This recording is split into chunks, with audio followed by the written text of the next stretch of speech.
जय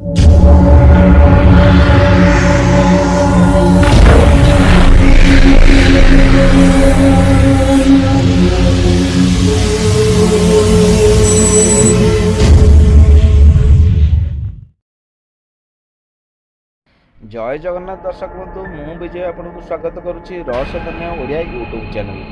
बंधु मैंने आज वीडियो बहुत खास से जो मैंने कि भूत प्रेत को विश्वास करती। यही वीडियो आरंभ करने पूर्व मुझे कहवाक चाहूँगी ए विषय समस्त तथ्य इंटरनेट एवं न्यूज आर्टिकल तथ्य संगृहित करो कहुई समस्त विषय को चेष्टा करने पूर्व गोटे थर भल भाव भाविक देखा उचित कहीं आपण को सचेतन करने आमर मूल उद्देश्य। आज यही एपिसोड एक बहुत भयानक रहस्य उपर आधारित।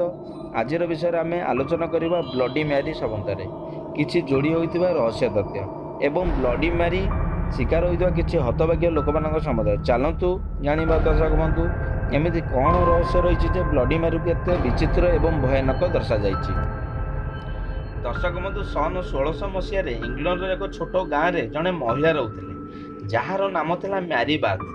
देखा बहुत असुंदर थिला। केवल 18 वर्ष बेलू से 70 वर्षर बुधा भली देखा जाउथिले एवं ताहार चेहरा को बहुत भयानक थिला। सेतिपई गाँवर कौन लोक ता सहित कथा हेउनथिले। समस्त तार चेहरा को देखि डरुथिले। से सेतिपई सबुबेले दुखी रहउतला एवं ग्रामर शेष मुंडरे गोटिए झोपड़ी घरे रहउतला। मैरी भल भाव जानिथिला जे से बहुत असुंदरी, सेतिपई से आईना को बहुत घृणा करुथिला। एमिति कि ग्रामर किछि लोक मध्य भाबुथिले मैरी बार्थ जणे जादूकारिणी बोली। कारण मैरी बार्थर आचरण एवं ता घर पाखे पड़ी हाड़ कंकाल को देखी से गाँव अचानक किसी विचित्र घटना घटवाक लगिला।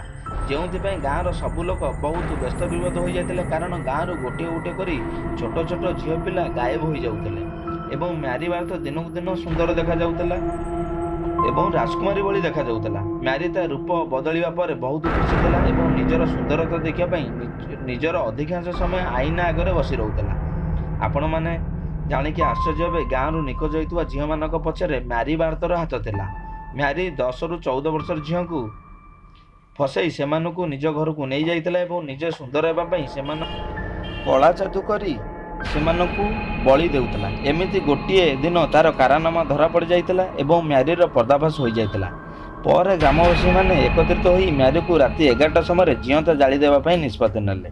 मैरी मरियापाई 13 मिनिट लगी जहाँकि तार मृत्यु राति 11:13 होता। जितेबाला मैरी को जीवंत जालियापाई निया जाउतिला से सबू ग्रामवासी मानक अनुरोध करथिला तार सुंदर चेहरा को गोटे थर आईना रे देखिबो, किंतु ग्रामवासी माने तार कौनसी कथा शुणी नथिले एवं मैरी को मारिया पूर्व तार हाथ गोड़ बांधि नैथिले। मैरी मरिया पूर्व ग्रामवासी मानक कहिथिला तमे माने मोर प्रिय आईना को मोठू दूरे देल मु यार प्रतिशोध निश्चय नेबी। मैरी मरिबा पर मैरीर अभिशाप इंग्लैंड लोकंक पिछा करथिला। मैरीर मरिबार किछि दिन पर गाँवर पड़िया किछि पिला खेलुथिबा समय गोटे सुंदर महिला सेमानक पाखक आसिला एवं कहिला मोर सांगरे गोटे खेल खेलिबो। पिला माने कहले हां। तापरे से पिला मान हाथ में गोटे आईना धरदेला। कहला आईना को देखि 3 थर ब्लडी मैरी कह। जमती से पिला 3 थर आईना को देखि ब्लडी मैरी कही अचानक से बुढ़ा हो गला और संध्या बेलू तार मृत्यु हो गला। तार पूरा घटना इंग्लैंड रे प्रचार हो गला ब्लडी मैरी खेल विषय। तापर दर्शक बंधु सारा विश्व रे ब्लडी मैरी खेल प्रचार हो गला। सेमती आपन को गोटे कहानी विषय कहूँ। आर्नी गानर बोली जड़े युवती थे से लंडन में बसवास करती। ताकर सांगसाथी मानू नहीं सी गोटे पार्टी करुले। ताकर से भितर आलोचना होता आम ब्लडी मैरी खेल खेलिबा बोली।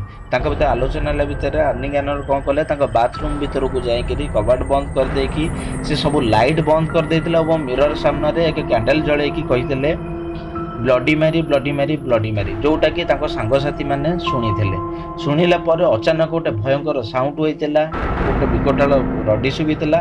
तापर से कबाट जिते बाड़ेली भी कौन उत्तर नाला। बंधु मैंने पितामाता को खबर देते पितामाता पुलिस को भी खबर देकी जितेबाला से डोर खोली देखला बेलू ता भर कहीं न आर्नी गार्डन नथिले कि से बाथरूम भितर कौन जिनस क्षति भी होई नथिला।